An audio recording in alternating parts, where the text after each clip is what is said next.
നമസ്കാരം. ബി പോസിറ്റീവിൻ്റെ പുതുമയാർന്ന ഒരു അധ്യായത്തിലേക്ക് എല്ലാ പ്രിയപ്പെട്ട പ്രേക്ഷകർക്കും സ്വാഗതം.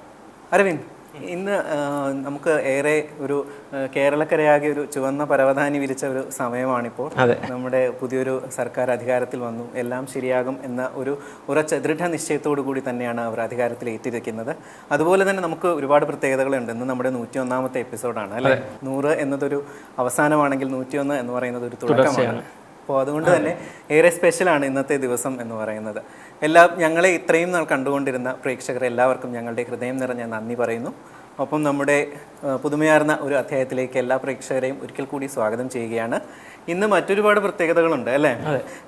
ചലച്ചിത്ര എപ്പിസോഡുകളാണ് ഇപ്പോൾ വന്നുകൊണ്ടിരിക്കുന്നത്. ഇന്ന് നമ്മൾ എടുത്തിരിക്കുന്നത് മുഖചിത്രം എന്ന ചലച്ചിത്രമാണ്. അതിനെക്കുറിച്ച് എന്താണ് പറയാനുള്ളത് അരവിന്ദ്? ഇപ്പോൾ മുഖചിത്രം എന്ന സിനിമ അത്ര ആർക്കും അങ്ങനെ മറക്കാൻ പറ്റാത്തൊരു സിനിമ തന്നെയായിരിക്കും അല്ലേ. ഇപ്പോൾ ആ സിനിമയുടെ ആ പേര് തന്നെ കേൾക്കുമ്പോൾ തന്നെ നമുക്ക് മനസ്സിൽ വന്നു നിൽക്കുന്ന ഒരു ചിത്രം എന്ന് പറയുന്നത് ആ ജയറാമേട്ടൻ, നമ്മുടെ സ്വന്തം മലയാളികളുടെ വെർസറ്റൈൽ ആക്ടർ എന്ന് തന്നെ വിശേഷിപ്പിക്കാം. നമ്മുടെ ജയറാമേട്ടൻ ആ ഒരു ബാൻഡ് മേളം, ആ ബാൻഡിൻ്റെ ഒരു ഡ്രസ്സൊക്കെ ഇട്ട് വന്ന് നിൽക്കുന്ന ഒരു രൂപമാണ് നമ്മുടെ മനസ്സിൽ എല്ലാവർക്കും വന്നു ചേരുന്നത് അല്ലേ. ഒരു ബാൻഡിൻ്റെ പശ്ചാത്തലത്തിൽ തുടങ്ങിയ ഒരു ചലച്ചിത്രം തന്നെയാണ് അത്. ഈ റീസെൻ്റായിട്ട് നമുക്ക് ഇത് ചെയ്യുകയാണെങ്കിൽ ആമേൻ എന്നുള്ള ചിത്രത്തിലും ബാൻഡാണ് പശ്ചാത്തലമായിരിക്കുന്നത്. അതുപോലെ ഒട്ടേറെ പ്രത്യേകതകൾ അതിൻ്റെ സംഗീതത്തിലാണെങ്കിലും മോഹൻ സിത്താര സാർ ഒരു കാലഘട്ടത്തിൻ്റെ ഒരു തലമുറയുടെ സംഗീതമായിരുന്നു, സിനിമാ സംഗീതമായിരുന്നു മോഹൻ സിത്താര സാറിൻ്റെ സംഗീതം എന്ന് പറയുന്നത്. ചടുലമായിട്ടുള്ള ഗാനങ്ങൾ എപ്പോഴും നമ്മുടെ ശ്രദ്ധയിൽപ്പെടുത്തി തന്നിരുന്നത് ആ ഒരു കാലഘട്ടത്തിലെ ഗാനങ്ങൾ നമ്മളിപ്പോഴും മറക്കാറില്ല. ചെമ്പരന്തിൻ ചേലുള്ള എന്ന് പറയുന്ന അദ്ദേഹത്തിൻ്റെ പാട്ടുകളൊക്കെ ശ്രദ്ധിച്ചാൽ തന്നെ അറിയാം ഒരു മലയാളിത്വം, അതായത് ഒരു നമ്മുടെ നാടൻ മലയാളികൾക്ക് ഏറ്റവും കൂടുതൽ ഇഷ്ടപ്പെടുന്ന രീതിയിലുള്ള സംഗീതമായിരിക്കും അദ്ദേഹത്തിന്റെ ഏറ്റവും കൂടുതൽ ഒരു പ്ലസ് പോയിന്റ് എന്ന് തന്നെ പറയുന്നത്. ഒരു നാടൻ പാട്ടുകളും അതിന്റെ ഒരു ശൈലി, അതിലെ ഓരോ ലിറിക്സും നമുക്ക് ഇപ്പോഴും ഓർമ്മയിരിക്കും. കാരണം നമ്മുടെ ഓരോ വരികളും നമ്മൾ ഇപ്പോൾ എന്നാൽ ഈ റീസെന്റ് ആയിട്ട് ഇറങ്ങുന്ന ചലച്ചിത്രങ്ങളുടെ പലപ്പോഴും നമുക്ക് ഓർമ്മ കിട്ടി എന്ന് വരില്ല.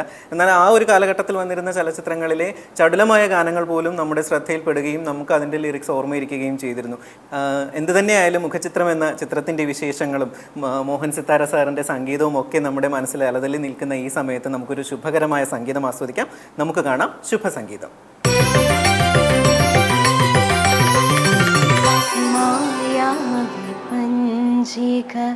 മീട്ടിയൊഴുകുന്ന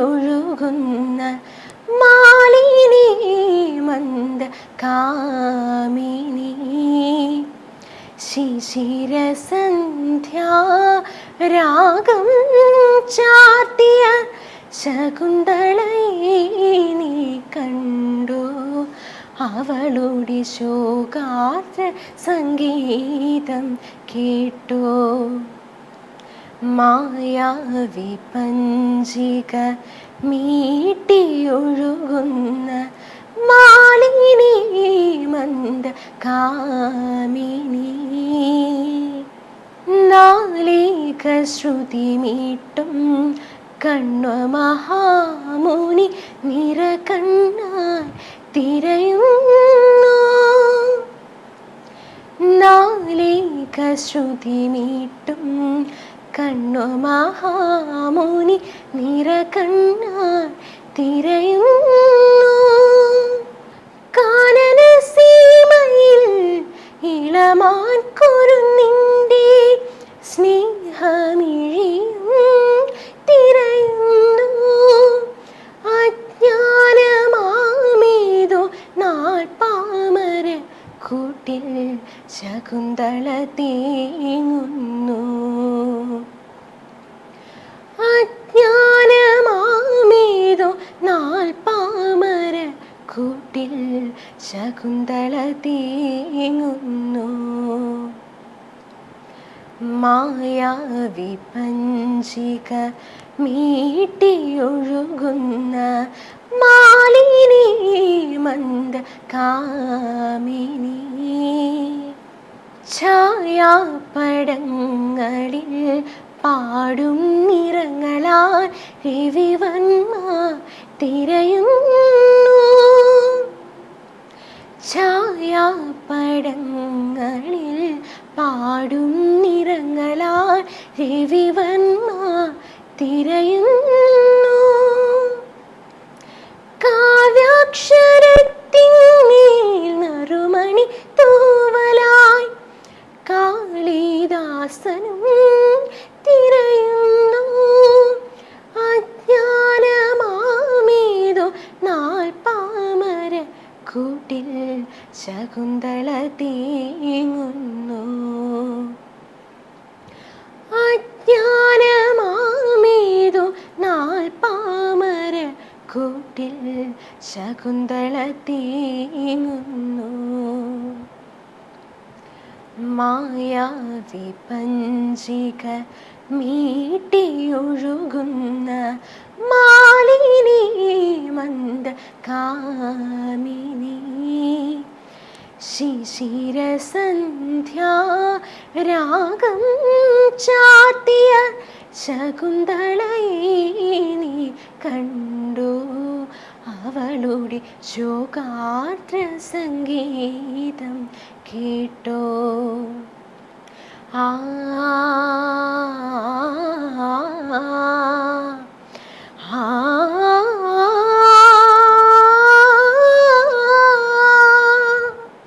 ചരിത്രപരമായി നോക്കുകയാണെങ്കിലും ഇന്ന് വളരെയധികം പ്രത്യേകതകളുണ്ട്. നമ്മുടെ ഇന്ത്യക്കാരുടെ അഭിമാനമായ ബാഡ്മിൻ്റൺ താരം പ്രകാശ് പദുക്കോൺ സാറ് ജനിച്ചത് ഈ ദിവസമാണ്. 1955 ജൂൺ 10 അദ്ദേഹം ജനിച്ചത്. അതുപോലെ തന്നെയാണ് 2003 ജൂൺ 10 നാസ അവരുടെ പരിവേഷണ ദൗത്യമായ സ്പിരിറ്റ് റോവർ വിക്ഷേപിച്ചത്. അത് ചൊവ്വയിലാണ് വിക്ഷേപിച്ചത് അല്ലേ? അതോടൊപ്പം ഒരുപാട് കണ്ടെത്തലുകൾ, അവിടുത്തെ എന്താ പറയുക ജലസ്രോതസ് കണ്ടെത്തുകയും ഒക്കെ അതുകൊണ്ടാണ് നമുക്ക് സാധിച്ചത് അല്ലേ? അതെ, തീർച്ചയായിട്ടും. മറ്റു പ്രത്യേകതകളിലേക്ക് നമുക്ക് കടക്കാം. ചരിത്രത്തിൽ ഇന്ന് എന്ന സെഗ്മെന്റിലൂടെ ചരിത്രത്തിൽ ഇന്ന്.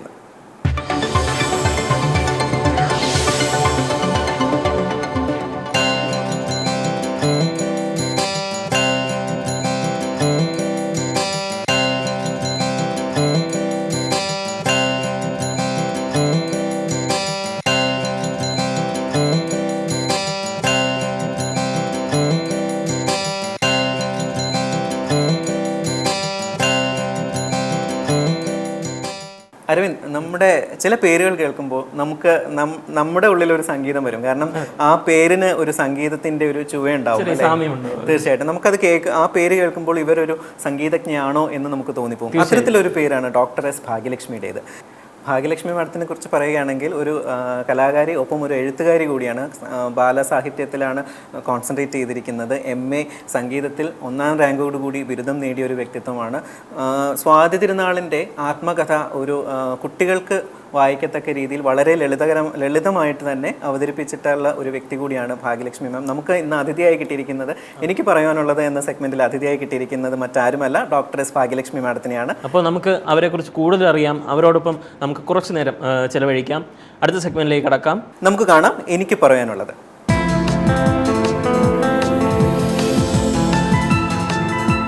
നമസ്കാരം. സംഗീതത്തെ ജീവന തുല്യം സ്നേഹിക്കുന്ന, കർണാടക സംഗീതത്തെ തൻ്റെ പ്രാണവായുവായി കരുതുന്ന ശ്രീമതി ഡോക്ടർ എസ് ഭാഗ്യലക്ഷ്മി ചേച്ചിയാണ് നമുക്കിന്ന് ബി പോസിറ്റീവിൽ അതിഥിയായിട്ട് ലഭിച്ചിട്ടുള്ളത്. നമുക്ക് സ്നേഹപൂർവ്വം സ്വാഗതം ചെയ്യാൻ ചേച്ചിയെ. സ്വാഗതം ചേച്ചി. നമസ്കാരം. ഒരു കലാപാരമ്പര്യത്തിൽ നിന്നാണ് ചേച്ചിയുടെ വരവ് തന്നെ. ഒന്ന് സംസാരിച്ചു തുടങ്ങാം നമ്മുടെ കുടുംബത്തിൽ. ഞാൻ സംഗീത പാരമ്പര്യമുള്ള ഒരു കുടുംബത്തിൽ തന്നെയാണ്. അമ്മ മ്യൂസിക് ടീച്ചറായിരുന്നു. അമ്മയാണ് എൻ്റെ ആദ്യ ഗുരുവും, A. സരസ്വതി അമ്മ. ഇവിടുന്ന് സംഗീത കോളേജിൽ നിന്നും ഗാനഭൂഷണം പാസ്സായത് ഉയർന്ന നിലയിൽ. പിന്നെ സംഗീത അധ്യാപികയായിട്ട് സ്കൂളിൽ വർക്ക് ചെയ്തിരുന്നു. അമ്മയുടെ ആദ്യ പാഠങ്ങൾ അമ്മയിൽ നിന്നും പഠിച്ച ശേഷം, കാരണം കുഞ്ഞിലെ സംഗീതത്തോട് വളരെ ചെറുതിലെ തന്നെ അമ്മയുടെ പാട്ടുകൾ കേട്ട് അമ്മയുടെ പാട്ട് കേൾക്കുന്ന പോലെ 3 വയസ്സിൽ തന്നെ പഠനം തുടങ്ങി. പിന്നെ അത് കഴിഞ്ഞിട്ട് അമ്മ ഞങ്ങൾ വെക്കേഷൻ വരുമ്പോൾ, സ്കൂൾ വെക്കേഷൻ വരുമ്പോൾ ബോംബെയിൽ അമ്മ തന്നെ കൊണ്ടുപോയി അമ്മാവൻ്റെ കീഴിൽ. അതെ, അദ്ദേഹം വൈദ്യനാഥ ഭാഗവതർ എന്ന് പറഞ്ഞിട്ട് ബോംബെ. അദ്ദേഹം ഇവിടുത്തെ ആദ്യത്തെ സംഗീത കോളേജിൽ നിന്ന് ആദ്യത്തെ ബാച്ചിൽ പാസ്സായ സംഗീതജ്ഞനാണ്. അദ്ദേഹത്തിനും ഈ ടീച്ചിങ്, ഞങ്ങളെല്ലാം ടീച്ചിങ് പ്രൊഫഷനാണ്. കച്ചേരി ചെയ്യും. നമ്മുടെ കർണാടക സംഗീതം എല്ലാം തന്നെ നമ്മുടെ ഹൈന്ദവ പുരാണങ്ങൾക്കനുസരിച്ച് ചിട്ടപ്പെടുത്തിയിട്ടുണ്ട്. എങ്കിൽ ക്രൈസ്തവർക്ക് വേണ്ടിയിട്ടുള്ള ഒരു ഇത് ചേച്ചി ചിട്ടപ്പെടുത്തി കൊടുത്തിട്ടുണ്ട്. അതായത് അതിനെക്കുറിച്ച് പറഞ്ഞാൽ, ഞാൻ ബാലസാഹിത്യ ഇൻസ്റ്റിറ്റ്യൂട്ടിൽ വർക്ക് ചെയ്തിരുന്നപ്പോൾ പ്രൊഫസർ PC ദേവസ്യ സാറ്, അച്ഛൻ്റെ പരിചയം, അച്ഛൻ മാർവാൻസ് കോളേജിൽ കുറച്ചു കാലം ഉണ്ടായിരുന്നു. അപ്പോൾ അച്ഛൻ്റെ പരിചയത്തിൽ അദ്ദേഹം ഒരു 100 ശ്ലോകങ്ങളുള്ള ക്രിസ്തു ഭാഗവതം എന്ന് പറഞ്ഞ് ഒരു വർക്ക് ചെയ്തിട്ടുണ്ട്. അപ്പോൾ അതൊന്ന് ട്യൂൺ ചെയ്ത് പാടിക്കൊടുക്കണം എന്ന് പറഞ്ഞു. അപ്പോൾ അത് നമ്മുടെ ഈ ശാസ്ത്രീയ കർണാടക സംഗീതത്തിലെ രാഗങ്ങളിട്ട് തന്നെയാണ് ഞാനത് ചിട്ടപ്പെടുത്തി 100 ശ്ലോകങ്ങളും അദ്ദേഹത്തിന് വേണ്ടി അന്ന് പാടിക്കൊടുത്തത്. പക്ഷേ CD അങ്ങനെയൊന്നും വന്നിട്ടില്ല. ഓർമ്മയിലുള്ള ഏതെങ്കിലും ബാലകവിതകൾ വരുന്നുണ്ടോ ഓർമ്മയിൽ? ഞങ്ങളുടെ ബി പോസിറ്റീവിൻ്റെ പ്രേക്ഷകർക്ക്. ഓക്കെ. മഞ്ഞുതുള്ളി നെറുകയിൽ ചൂടി കുഞ്ഞു പൂവന്നു മുറ്റത്തു നിന്നു പിച്ചിടല്ലേ പറിച്ചെടുക്കല്ലേ കൊച്ചു പൂവീണു നോവിച്ചിടല്ലേ മഞ്ഞു തുള്ളി നെറുകയിൽ ചൂടി കുഞ്ഞു പൂവന്നു മുറ്റത്തു നിന്നു പിച്ചിടല്ലേ പറിച്ചെടുക്കല്ലേ കൊച്ചു പൂവീണു നോവിച്ചിടല്ലേ. തീർച്ചയായിട്ടും ചേച്ചി ഒരു കർണാടക സംഗീത ഞാൻ പണ്ഡിത ഇങ്ങനെ ഇരിക്കുമ്പോൾ ഞങ്ങളുടെ പ്രേക്ഷകർ വിചാരിക്കുകയാണ് എന്തുകൊണ്ടാണ് ഒരു കർണാടക സംഗീതം പാടാനായിട്ട് ഞാൻ ഇതുവരെ സമ്മതിക്കാത്തത്. തീർച്ചയായിട്ടും ഞങ്ങൾക്കായിട്ട് ഒരു കർണാടക സംഗീതം. വന്ദേ മാതരം വന്ദനീയ ഗുണോഭേദാം വന്ദേ മാതരം വന്ദനീയ ഗുണോഭേദാം വന്ദേ മാതരം വന്ദനീയ ഗുണോഭേദാം വന്ദേ മാതരം വന്ദനീയ ഗുണോഭേദാം വന്ദേ മാതരം വന്ദേ മാതരം. സാഗരമേഖലാളികാം മേദുര തിലകായികാം സാഗരമേഖലാളികാം മേദുര തിലകായികാം മഞ്ജുളാരണ്യാദേ നദി പുഞ്ചകാന്തി രമണീയം വന്ദേ മാതരം വന്ദനീയ ഗുണോഭേദാം വന്ദേ മാതരം. വളരെ നന്നായിരുന്നു ചേച്ചി.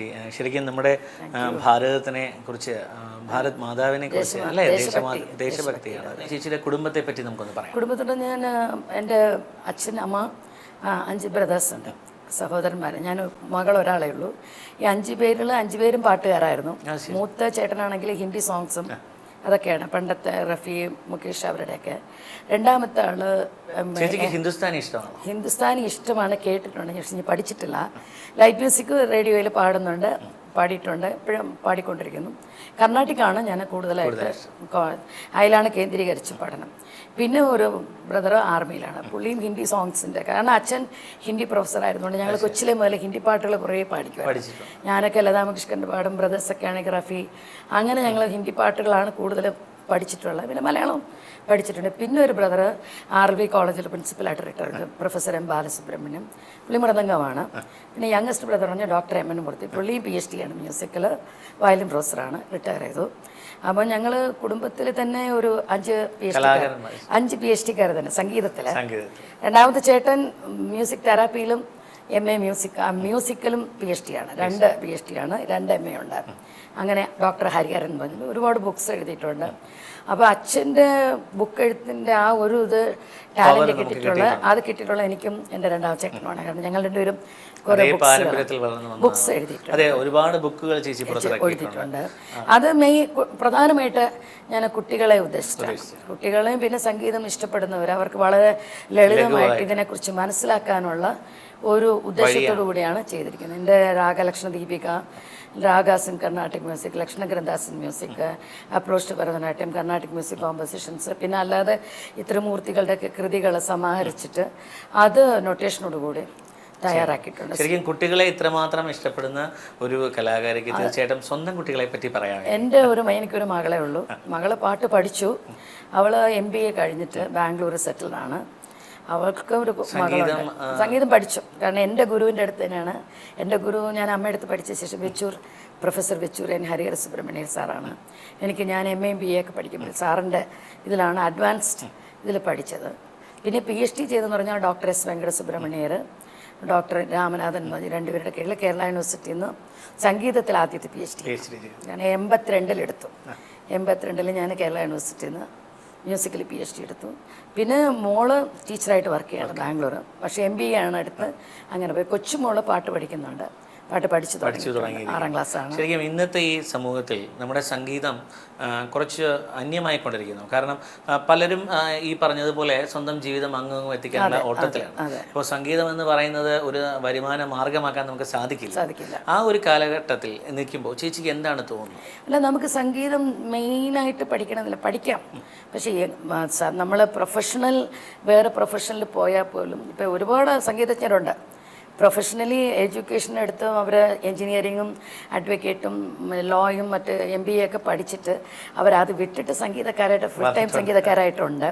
അല്ലാതെ സൈഡായിട്ട് തന്നെ നമുക്ക് കൊണ്ടുപോകാം. പക്ഷേ പ്രോഗ്രാംസിൽ കോൺസെൻട്രേറ്റ്.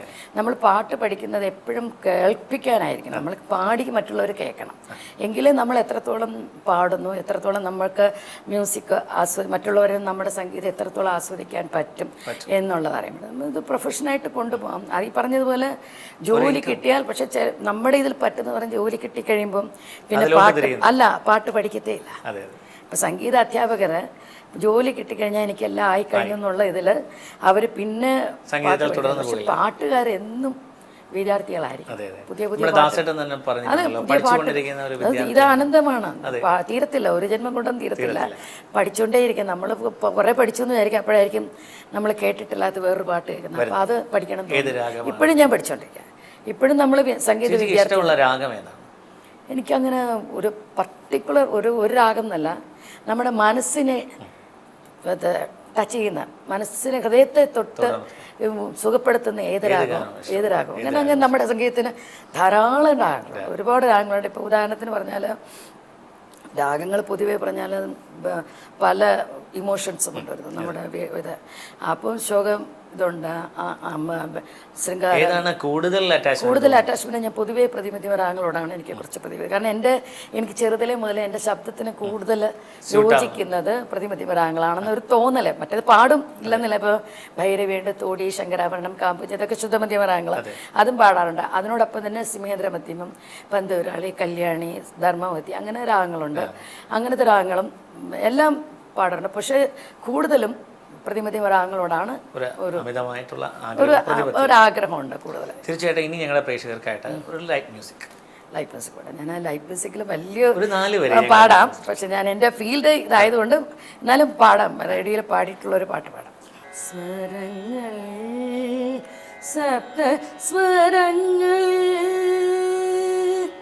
സ്വരങ്ങൾ സപ്ത സ്വരങ്ങൾ, മായാമാളവ ഗൗളരാഗത്തിലെ സ്വരങ്ങൾ, സപ്തസ്വരങ്ങൾ, സ്വർഗ സംഗീത ദേവത പോറ്റി വളർത്തിയ 7 പെൺമണികൾ,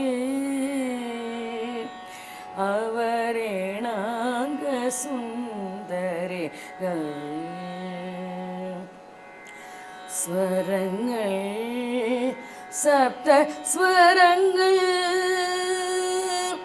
മായാമാളവ ഗൗളരാഗത്തിലെ സ്വരങ്ങൾ, സപ്തസ്വരങ്ങൾ, സ്വർഗ സംഗീത ദേവത പോറ്റി വളർത്തിയ 7 പെൺമണികൾ, അവരേണാംഗ സുന്ദരികൾ. വളരെ മനോഹരമായിരിക്കുന്നു ചേച്ചി. ശരിക്കും ബി പോസിറ്റീവിലെത്തി ഞങ്ങളുടെ പ്രേക്ഷകർക്കായിട്ട് ഒരു ലൈറ്റ് മ്യൂസിക്, ഒരു കുഞ്ഞു കവിത, ഒരു കീർത്തനം ഒക്കെ ആലപിക്കുകയായിരുന്നു നമ്മുടെ പ്രിയപ്പെട്ട ഭാഗ്യലക്ഷ്മി ചേച്ചി. തീർച്ചയായിട്ടും ചേച്ചിക്ക് ജഗദീശ്വരൻ്റെ എല്ലാ അനുഗ്രഹങ്ങളും ഉണ്ടാവട്ടെ. ഇനിയും എല്ലാ സൗഭാഗ്യങ്ങളും ചേച്ചിയെ തേടി വരട്ടെ എന്ന് ആത്മാർത്ഥമായിട്ട് പ്രാർത്ഥിച്ചുകൊണ്ട് ഞങ്ങൾ ഇന്നത്തെ എപ്പിസോഡ് അവസാനിപ്പിക്കുകയാണ്. നന്ദി, നമസ്കാരം. നമ്മുടെ പ്രിയപ്പെട്ട പ്രേക്ഷകരാണ്. പ്രേക്ഷകരുടെ വിലയേറിയ നിർദ്ദേശങ്ങളും അഭിപ്രായങ്ങളും വിമർശനങ്ങളും ഒക്കെ തന്നെ ഞങ്ങളെ എഴുതി അറിയിക്കുക. അറിയിക്കേണ്ട വിലാസം: B positive, panorama media, Chettikulangara, Thiruvananthapuram 1. Phone number 047124666160. അവർ ഇമെയിൽ ID panoramatvmedia@gmail.com. അപ്പോൾ അനീഷൻ, ഇപ്പോൾ നമ്മൾ ഇത്രയും നേരം ചർച്ച ചെയ്തുകൊണ്ടിരുന്നത് മുഖചിത്രം എന്ന സിനിമയെക്കുറിച്ചാണ്. അപ്പോൾ ചർച്ച ചെയ്യാനെന്ന് പറഞ്ഞാൽ ആ സിനിമയെക്കുറിച്ച് പറയാനായിട്ട് ഒരുപാട് കാര്യങ്ങളുണ്ട്. അതിങ്ങനെ പറഞ്ഞുകൊണ്ട് തന്നെ ഇരിക്കാം അല്ലേ. അപ്പോൾ അതിൽ നമ്മൾ പ്രധാനമായി പറയേണ്ട ചില കാര്യങ്ങളുണ്ട്. ആ സിനിമയുടെ ഡയറക്ടറിനെ കുറിച്ച്, ശ്രീ സുരേഷ് ഉണ്ണിത്താൻ. ഏതൊരു ചലച്ചിത്രത്തിൻ്റെയും ബാക്ക് ബോൺ എന്ന് പറയുന്നത് അതിൻ്റെ സംവിധായകൻ തന്നെയാണ്. ഇപ്പോൾ ഇന്ന് ഞാൻ അരവിന്ദുമായിട്ട് സംസാരിക്കുന്നതിനിടയ്ക്ക് അരവിന്ദ് ഒരു കാര്യം പറയേണ്ട, അരവിന്ദിൻ്റെ ക്ലാസ്മേറ്റോ ആരോ ഇതിന്. അതെ, അത് പറഞ്ഞപ്പോഴാണ് എനിക്കും പറയാനായിട്ട് ഇപ്പോൾ ഓർമ്മ വന്നത്. വേറെ ഒന്നുമല്ല, സുരേഷ് ഉണ്ണിത്താൻ സാറിൻ്റെ മകനായ സൂര്യരാജ് ഉണ്ണിത്താൻ. അദ്ദേഹം എൻ്റെ ക്ലാസ്മേറ്റ് ആണ്.